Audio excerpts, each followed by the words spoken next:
오늘부터 칭의의 교리 강론을 시작합니다.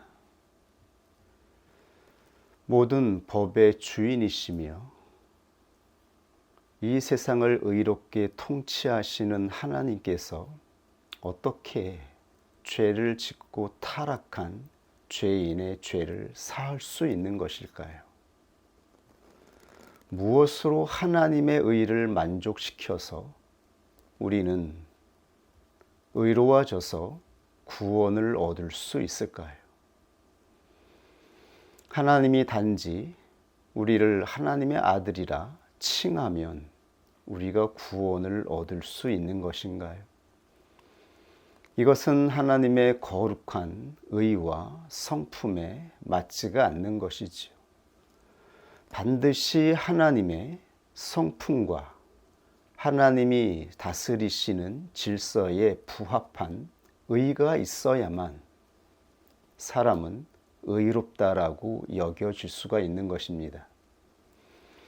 그러므로 우리가 의롭다, 의로운 자로 받아들여지게 된 것이 무엇을 근거로, 어떠한 수단으로, 또한 어떠한 본질을 가지고 있는지를 분명하게 이해하고 이 은혜를 깨달을 수 있기를 원합니다.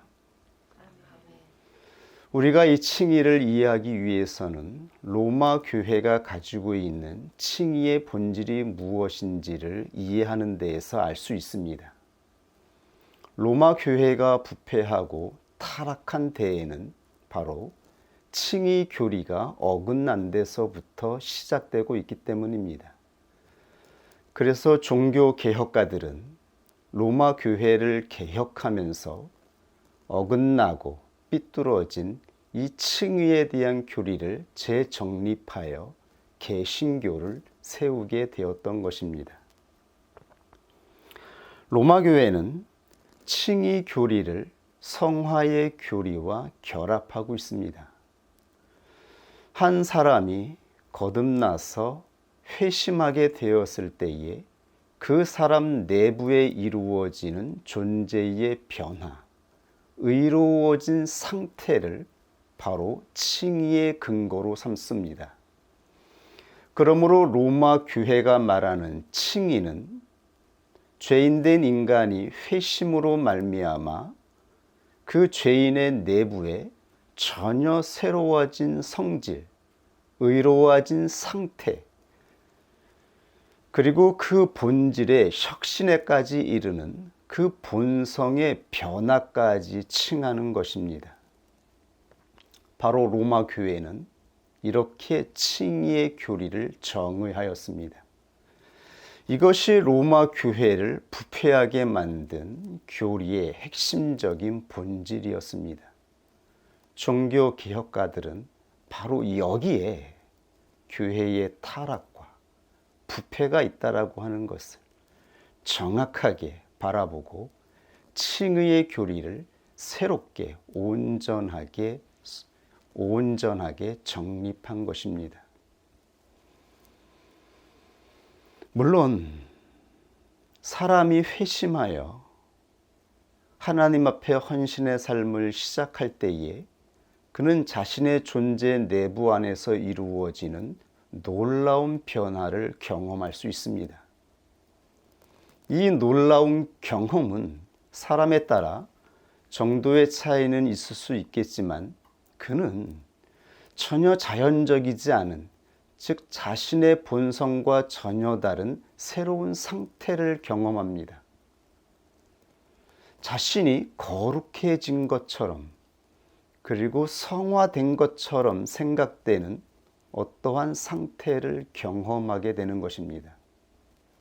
그리고 이것이 자기의 존재 상태가 변화된 것으로 생각할 수 있습니다. 거듭난 그리스도인들이 이렇게 하나님의 은혜로 말미암아 이 놀라운 거룩한 상태, 성화된 상태를 경험할 때에 그가 죄를 지어 타락하기까지 수년 동안 또는 수십 년 동안 이러한 상태를 경험하며 나아갈 수 있습니다. 그러나 우리 안에 죄로 말미암아 타락하게 되었을 때 그때 비로소 그리스도인들은 깨닫게 됩니다. 내 본성이나 내 부패된 이 존재의 상태는 사라지거나 소멸된 것이 아니라고 하는 것을 깨닫게 됩니다. 내 안에 있는 나의 자연적인 본성이나 그리고 성경에서 선포하고 있는 인간의 타락한 상태는 사라지거나 소멸된 것이 아니라 우리 안에 잠잠히 머물고 있었던 것입니다. 성령의 놀라운 지배로 말미암아 거듭난 그리스도인 안에서 이러한 자연적이고 부패된 본성이나 상태가 나타날 문을 얻지 못했기 때문입니다. 물론 여기에서 말하는 죄는, 즉 거듭난 그리스도인들이 짓게 되는 죄는 세상 사람들이 짓게 되는 도덕적인 심각한 범죄를 의미하는 것은 아닙니다. 이것은 바로 성경에서 선포하고 있는 죄의 본질, 즉 자기의가 작동하게 될 때를 의미하는 것입니다. 여기서 말하는 자기의는 옳고 그름이 틀렸다, 즉 틀리고 아니다라고 하는 그 의의 기준을 말하는 것도 아닙니다. 하나님 앞에서 깨닫고 또 하나님이 말씀하시는 그 정확한 율법의 계명을 내 자신이 내가 주인이 되어서 내 의지로 작동할 때조차 원수 마귀가 문을 얻어서 우리의 본성과 상태가 나타나게 한다라는 의미인 것입니다.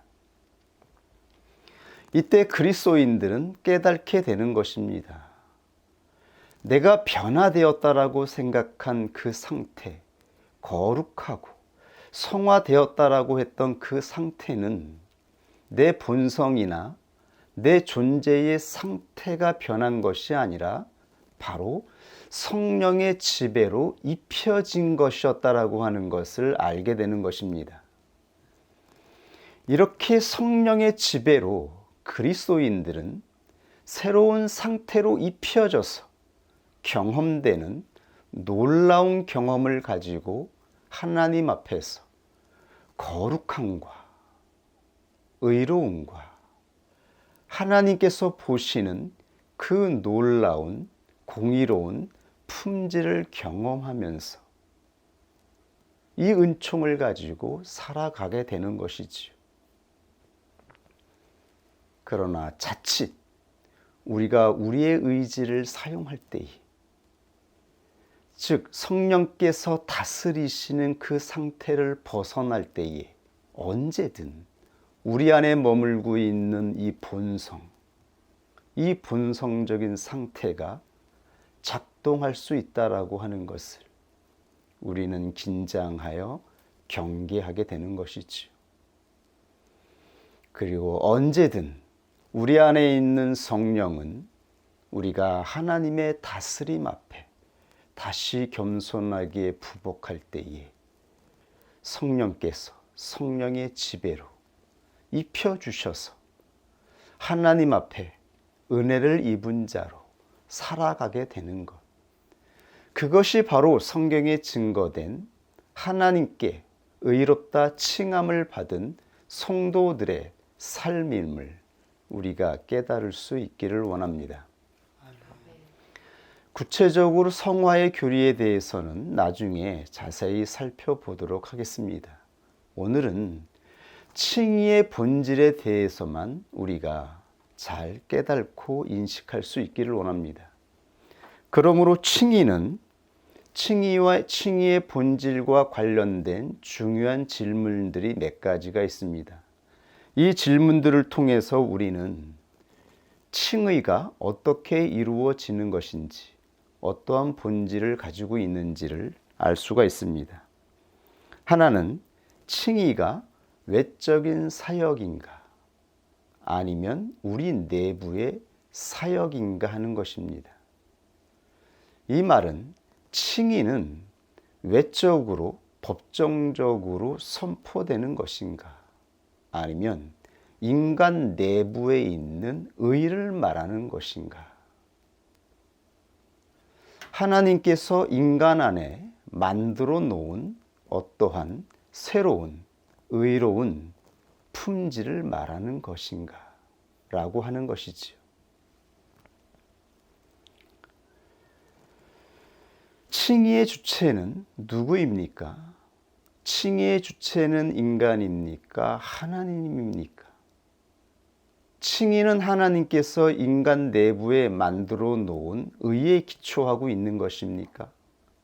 그렇다면 하나님은 인간 내부에 있는 어떤 의를 보시고 그 사람을 의롭다라고 칭하신 것입니까? 아니면 하나님이 보신 건 예수 그리스도 안에 있는 온전하고 흠없는 의입니까? 하나님이 보신 것은 어떠한 의인가요? 하나님은 예수 그리스도 안에 있는 그 놀라운 완전한 의를 보시고 외적으로 법적으로 한 죄인을 의롭다라고 칭하신 것입니다. 이것이 바로 개신교회에서 재정립하여 선포한 칭의의 본질인 것입니다. 그런데 로마 교회는 칭의의 본질을 인간 내부에 있는 의로 보았던 것입니다. 인간 내부에 있는 이 의를 칭의의 본질로 삼음으로 말미암아 로마 교회는 사람을 숭배하고 사람을 추앙하는 인간 중심의 교회로 타락하게 된 것입니다. 마리아를 여신으로 섬기게 된 것입니다.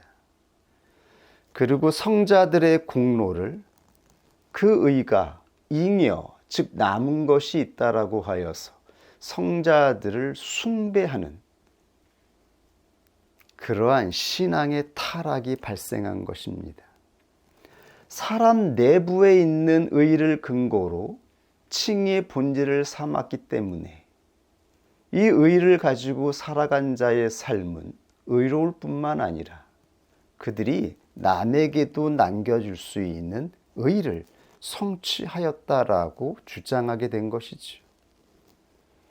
그러므로 교회는 더 이상 사람의 교회, 하나님의 교회가 아닌 사람의 교회가 된 것이지요. 사람을 숭배하고 사람을 섬기고 사람을 신앙하는 교회가 된 것입니다. 목회자나 진리의 교사들은 영혼을 구원의 여정으로 안내하는 안내자인 것입니다. 교사나 목회자가 어떠한 의로운 성질을 가지고 있어서 자기의 의를 만족할 뿐만 아니라 남에게 나눠줄 수 있는 의를 가지고 있어서 자기에게 맡겨진 성도들에게 의를 나누어 줄 수 있는 것이 아닙니다. 하나님이 세우신 교회의 감독자들, 장로들, 목회자들은 성령께서 인도하여 주신 그 진리의 조명과 성령의 지배를 통하여 이루어지는 그 놀라운 구원의 여정을 바르게 이해할 수 있도록, 깨달을 수 있도록 조명하고 가르쳐서 올바른 길로 나아갈 수 있도록 인도하였던 것이지요. 사람 안에 사람이 자기의 것이라고 주장할 수 있는 의로운 성질을 자기의 것이라고 자기가 사용할 수 있다라고 말하지 않았던 것입니다. 이것이 종교 개혁가들의 외침이었습니다. 왜 로마 교회라고 하는지 아십니까? 로마 교회는 더 이상 성경에서 말하는 보편적인 교회라고 칭할 수 없게 되었기 때문인 것입니다. 로마 교회는 이것저것 사람과 하나님을 혼합하여 섞이게 만든 혼합 종교가 되었습니다. 그러므로 개혁파 교회는 로마 교회를 로마 교회라고 말하는 것입니다. 로마 종교 단체인 것입니다. 더 이상 성경에서 증거하는 하나님의 교회라고 말할 수 없게 된 것입니다. 사람을 중심으로 사람을 숭배하고 이방 종교의 잡다한 신들을 숭배하는 혼합 종교가 되었기 때문인 것이죠.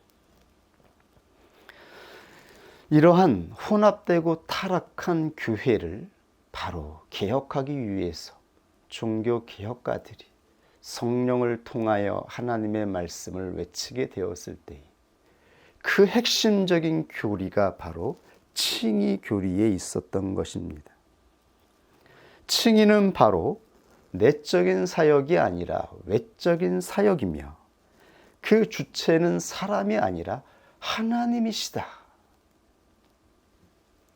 이것을 강력하게 선포한 것입니다.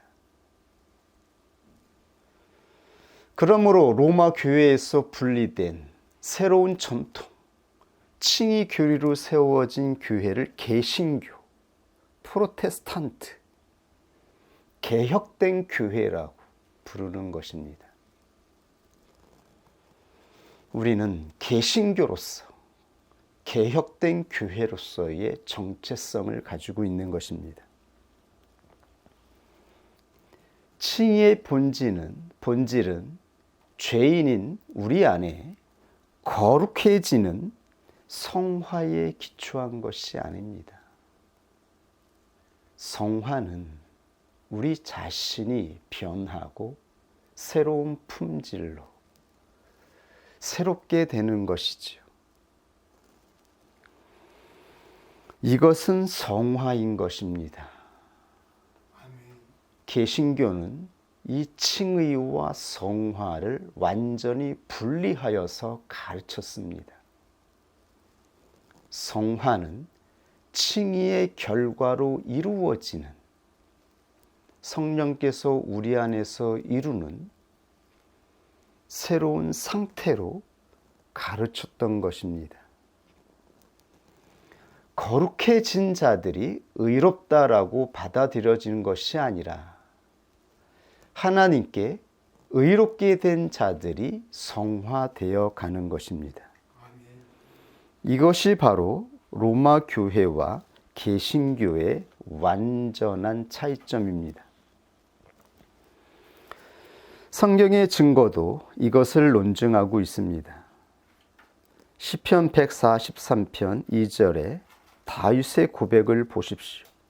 하나님이 기뻐하셨던 다윗은 이렇게 고백하였습니다. 주의 종에게 심판을 행치 마소서. 주의 목전에는 의로운 인생이 하나도 없나이다. 이것이 바로 성경에서 의롭다 칭함을 받았던 다윗, 하나님께서 가장 기뻐하셨던 종, 다윗이 그의 영혼을 통해서 고백한 것입니다. 주의 목전에는 의로운 인생이 하나도 없습니다. 그리고 시편 14편 2절 이하에 다윗은 이렇게 고백하였습니다. 여호와께서 하늘에서 인생을 굽어 살피사 지각이 있어 하나님을 찾는 자가 있는가 보려 하신즉 다 치우쳤으며, 여기서 치우쳤다라고 하는 것은 옆으로 빗나갔다라는 것입니다. 삐뚤어졌다라고 하는 것입니다. 바로 이것을 타락이라고 하는 것입니다. 다 치우쳤으며 함께 더러운 자가 되고, 이 더럽다라는 것이 바로 부패되었다, 타락하였다라고 하는 것이죠. 냉장고에 있는 반찬이 상에서 냄새가 납니다. 그렇게 정성껏 힘들여서 공을 들여 맛있게 만들었는데 시간이 지나 무엇이 섞였는지 오염된 것이 섞여서 상해버립니다. 그러면 그 음식을 먹을 수 있습니까? 그것을 만든 주인이 처음에 만들었던 그 기쁨을 가질 수 있습니까? 다 갖다 버려야 되는 것이지요. 다 깨끗하게 씻어서 없애버려야 하는 것입니다. 우리의 영혼이, 우리의 존재 상태가 하나님 앞에서 이렇게 삐뚤어져서, 즉 오염돼서 곰팡이가 생기고 상해서 함께 더러운 자가 되고 선을 행하는 자가 없으니 하나도 없도다. 이것이 하나님의 성령을 통하여 보게 하신, 하나님께 택함을 입었던 영혼의 고백이었습니다. 이것이 바로 하나님이 보시는 인간의 죄, 타락이라고 말씀하고 있는 것입니다.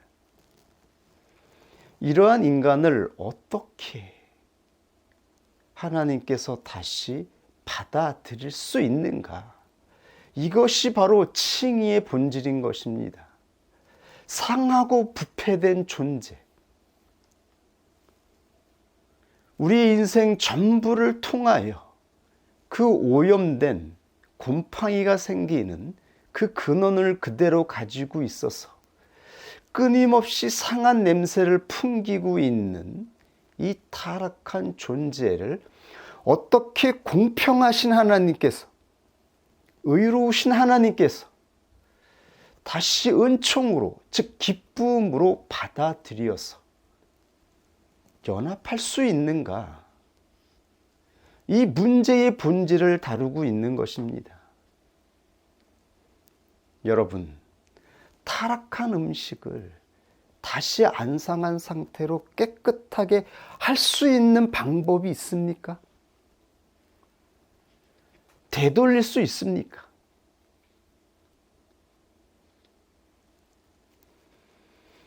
없습니다.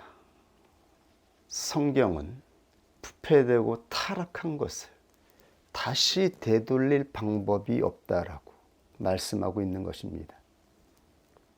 그래서 첫 번째 심판에서는 홍수로 모든 인간을 멸망시킬 수밖에 없었던 것입니다.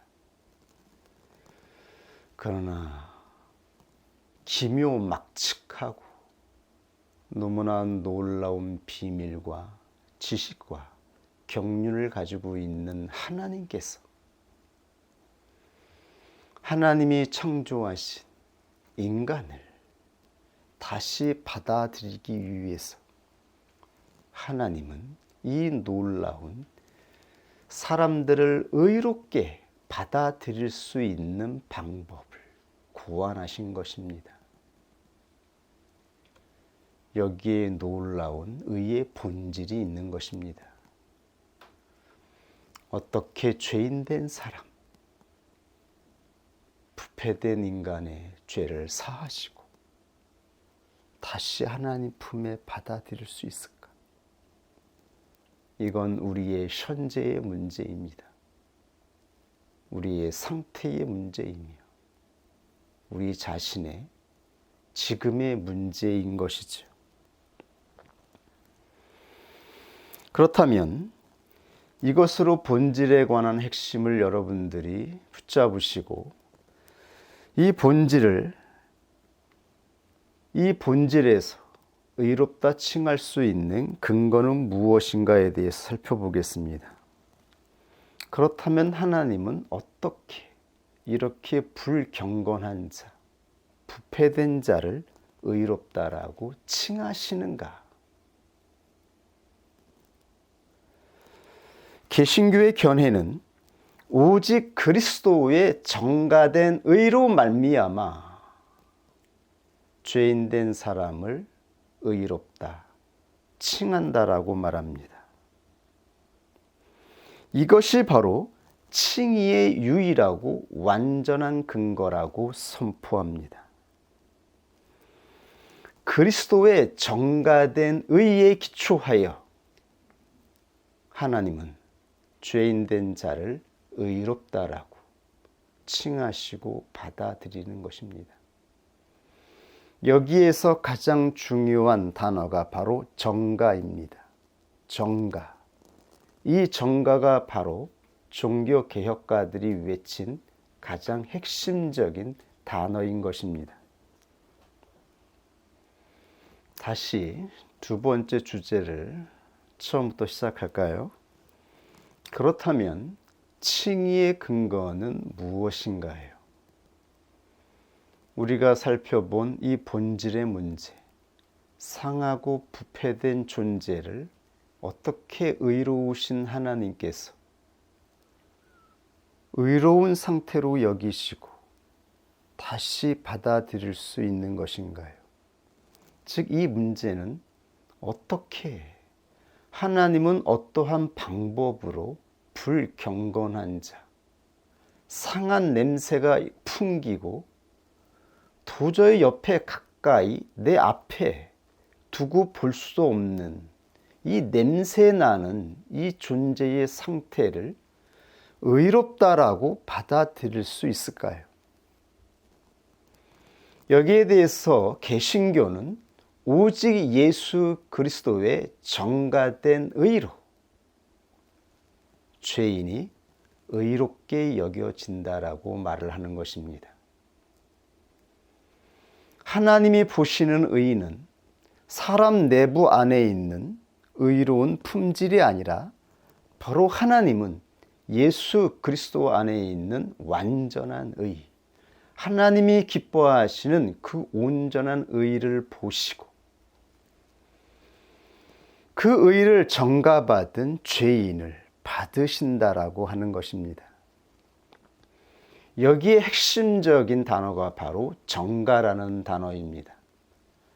정가는 우리 안에, 우리 내부에 어떤 품질의 상태를 주입한다라고 하는 말이 아니라 예수 그리스도가 귀하고 값진 값을 치르고 산 옷을 노예나 죄인이나 노숙자나 가장 처참한 위치에 있던 자에게 입혀주심으로 말미암아 하나님이 그 옷을 입은 그 옷을 보시고 하나님의 집에 받아주셨다라고 하는 의미인 것입니다.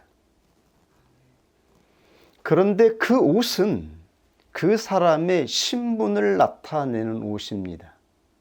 즉 고귀한 자가 입는 옷, 가장 높은 자가 입는 옷, 이 옷을 감옥에 있는 자에게, 살인자에게, 그리고 거지에게, 가장 누추한 자에게 있는 누추한 곳에 있는 자에게 입혀주셔서 그 옷으로 말미암아 그는 죄 사함을 받고 그의 신분도 바뀌게 되었다라는 의미인 것입니다. 이것이 바로 정가입니다. 정가는 우리 내부에 어떤 상태가 바뀌었다라고 하는 의미가 아닌 것입니다. 그러므로 이 완전한 그리스도에 의해 고행이든 순종이든 그 어떠한 것도 첨가할 필요가 없다라고 종교개혁가들이 외쳤던 것입니다.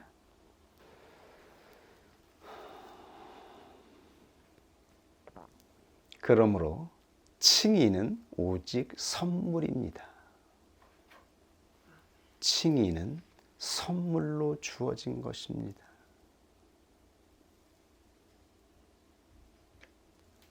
그래서 개신교를 복음주의자들이라고 말한 것입니다. 이제 교회는 로마의 그 고행과 수행, 금이요, 자성과 봉사를 강조하는, 인간을 강조하는 종교에서 하나님의 은혜로 살아가는 복된 교회, 복음을 전하는 교회로 새로 세워지게 된 것입니다. 여기서 새로 세워졌다라고 하는 말은 전혀 새로운 교회를 세웠다라고 하는 의미가 아니라 본래 예수 그리스도가 이 땅에 오셔서 전해주셨던 복음, 그 복음 위에 세워졌던 초대교회, 그 복되고 은혜스러운 초대교회에서 어긋나서 부패되고 타락했던 그 중세교회를 개혁하여 다시 개선하고 재건된 바른 교회를 세웠다라는 의미인 것입니다. 이것이 바로 개신교의 정체성입니다. 개신교는 복음을 가지고 있는 것입니다. 우리는 복된 소식을 가진 자들입니다. 우리가 하나님의 은혜를 받았기 때문입니다. 값없이 선물을 받았습니다. 그러므로 이제 우리의 인생은 선물로 살아가는 인생이 되었습니다. 우리는 자유로운 자로, 가벼운 상태로, 우리 자신이 기쁨과 가벼운 상태로 살아가지 못한다고 한다면 우리가 누구에게 복된 소식을 전해줄 수 있겠습니까? 선물을 받은 자가, 선물로 모든 것을 받은 자가 그 선물의 기쁨을 알기에 자기에게 있는 것으로 또 다른 사람에게 선물을 나누어 줄 수 있는 것이 아닙니까? 아멘. 우리는 값없이 선물을 받았습니다. 칭의는 바로 그러한 것입니다. 내 안에 의로운 상태가 없음에도 불구하고 여전히 냄새나고 여전히 역겨운 상태임에도 불구하고 하나님은 우리에게 입혀주신 예수 그리스도의 옷을 보시고 우리를 의롭다 칭하셔서 하나님의 집으로 받아주신 것입니다. 그런데 로마 교회는 그리스도가 입혀주신 이 정가된 의를 중생한 신자 안에 내재하는 의로 대체하였습니다. 그것을 바로 칭의의 근거라고 보았습니다. 의의 본질이 하나님의 전적인 의, 하나님의 은혜로 받는 정가된 거에서 사람 내부에 있는 의로 중심이 이동한 것입니다. 그러므로 사람은 이제 하나님의 그 놀라운 은혜를 바라보는 것이 아니라 사람 내부에 있는 상태를 바라보기 시작한 것입니다. 그것을 보고 그를 의롭다라고 여기게 된 것입니다. 그 상태는 즉 행위를 통해서 나타나는 것입니다. 행위를 통해서 열매 맺는 것이기 때문에 고행이든 금욕이든 아니면 봉사든 헌신이든 그가 행하는 그 성김과 그 도덕적인 행위를 보고 그 사람 내부에 의가 있다라고 판단하여 그를 성자라 칭하게 된 것이죠. 그리고 그 의는 그 성자 안에 있는 것이기 때문에 그 성자에게 기도하여 그 의를 나눠 받을 수 있다라고 하는 희귀한 미신적인 체계를 만들어낸 것이지요. 그러므로 로마 교회는 이제 더 이상 신앙 고백을 중심으로 살아가지 않습니다. 그들은 행위 종교가 되었습니다. 자신 안에 의를 증진시키고 의를 강화하기 위해서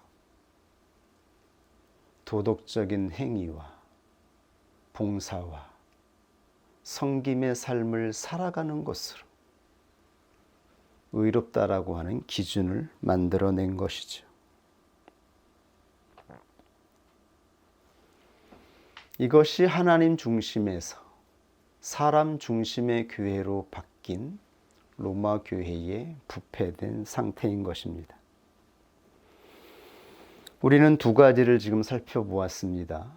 칭의의 본질과 칭의의 근거가 무엇인가?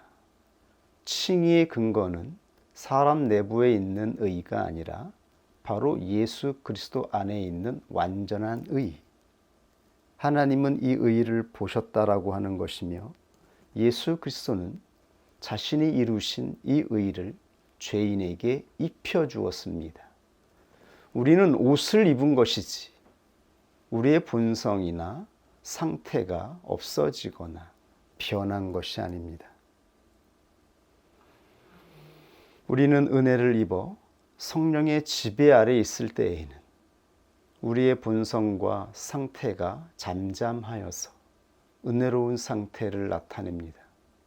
그러나 우리가 한순간이라도 내 의를 붙잡고 내 의지를 작동시키게 되면 우리는 우리 자신의 상태를 나타내게 되는 것입니다. 그러므로 우리가 어떻게 하루하루를 살아가야 하는지, 어떻게 복음을 전하고, 어떻게 하나님 앞에서 예배드리며 예수 그리스도의 몸된 교회 안에서 우리 자신을 지킬 수 있는지에 대한 길이 보이는 것이죠. 성령에 사로잡힌 상태, 성령께서 다스리는 상태를 우리는 기억해야 합니다. 우리의 의지로 함부로 말하지 않고 생각나는 대로 내가 가지고 있는 깨달은 그 기준으로, 그것이 설사 옳은 기준이라 할지라도 우리가 성령의 다스림, 성령 아래에 있는 상태를 떠나게 되면 원수 마귀가 길을 얻을 수 있다라고 하는 것을 늘 명심하여서 조심해야 하는 것입니다. 그렇다면 세 번째, 오늘의 주제의 세 번째 마지막입니다. 칭의는 누구에게 어떻게 전가되는 것입니까? 칭의의 수단이 무엇입니까? 예수 그리스도가 이루신 그 완전한 의를 받는 방법이 무엇입니까? 종교개혁가들은 성경의 선포를 따라 오직 믿음으로 의롭게 된다라고 선언하였습니다. 죄인된 모든 인간은 오직 믿음으로만 예수 그리스도의 완전한 의의 옷을 입을 수 있습니다. 이것이 바로 성경에서 확증하고 논증한 증거입니다.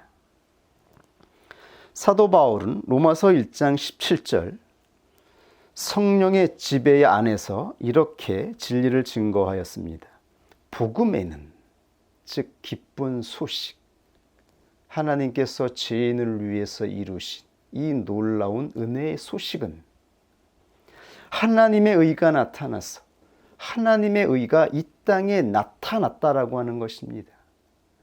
이 하나님의 의는 무엇인가요? 우리 안에 내부에 있는 의인가요? 하나님이 어떠한 무고한 인간을 만드셔서 도덕적인 본을 보여주신 것인가요? 아닙니다. 하나님은 영원 전에 자신의 아들, 성자를 이 땅에 보내시기로 예정하셨고 그 하나님의 아들 성자 예수 그리스도가 이 땅에 오셔서 하나님의 의를 나타냈습니다. 하나님이 보시고 의롭다 칭하시는 그 놀라운 의를 예수 그리스도가 나타내었다라는 의미인 것입니다. 이렇게 복음에는 하나님의 의가 나타나서 믿음으로 믿음에 이르게 하나니, 왜 믿음이 두 개입니까? 믿음은 선물이기 때문입니다. 우리가 하나님의 의를 받는 이 믿음조차 선물이라고 말을 하고 있는 것입니다. 하나님께서 부르시고 택하신 자에게 이 예수 그리스도의 믿음을 선물로 주신다라는 의미인 것입니다. 선물을 받은 이 택자가 예수 그리스도의 믿음을 잊고 믿음에 이르게 하나니 이것이 택자의 믿음으로 쳐주시는 것이죠. 예수 그리스도의 믿음을 입은 택자들이 그 믿음 안에서 자신의 영혼으로 믿음을 고백할 때에 우리는 의의 옷을 입게 되는 것입니다. 그러므로 믿음으로 믿음에 이르게 하나니 기록된 바 오직 의인은 믿음으로 말미암아 살리라.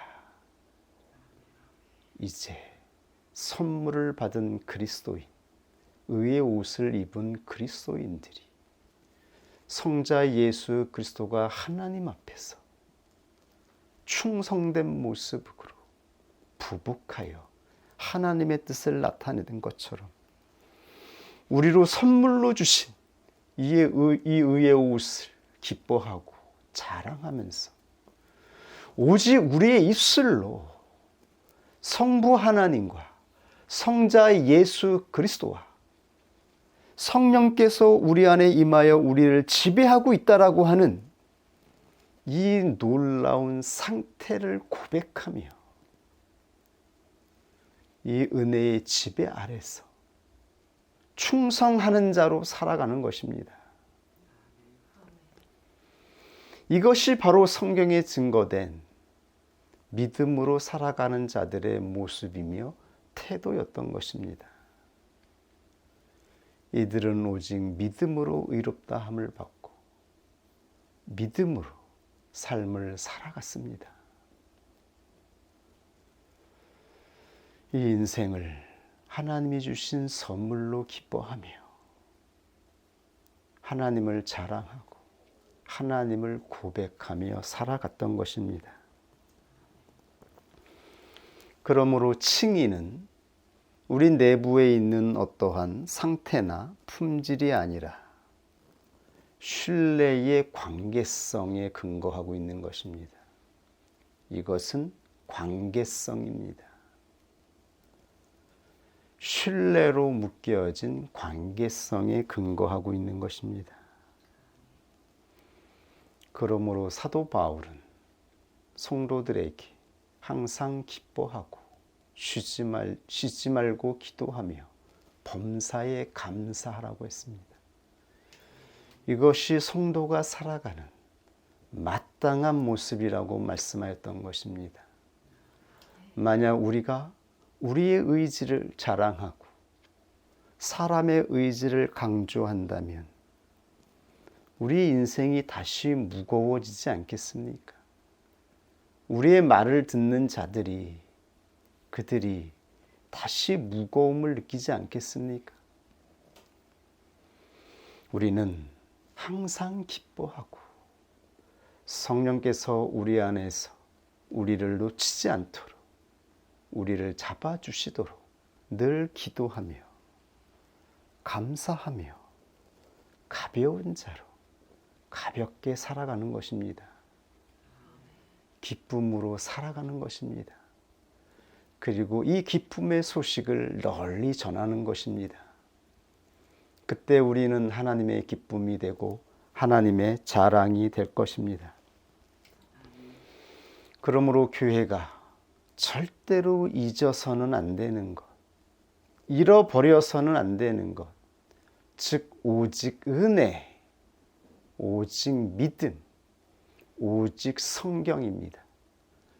이것이 개신교의 3대 강령입니다. 로마교회는 타락하여 이것을 잃어버렸습니다. 사람의 공로, 사람의 의, 사람의 노력, 수많은 공로 체계, 형식으로 만들어 버렸습니다. 우리가 하나님이 주신 이 은혜를 잘 간직하여야겠습니다. 그리고 믿음으로 나아가야겠습니다. 그러기 위해서 성경에 증거된 말씀을 늘 묵상하고 전하는 자로 살아가야겠습니다. 우리 같이 하나님이 주신 말씀 앞에 기도하겠습니다.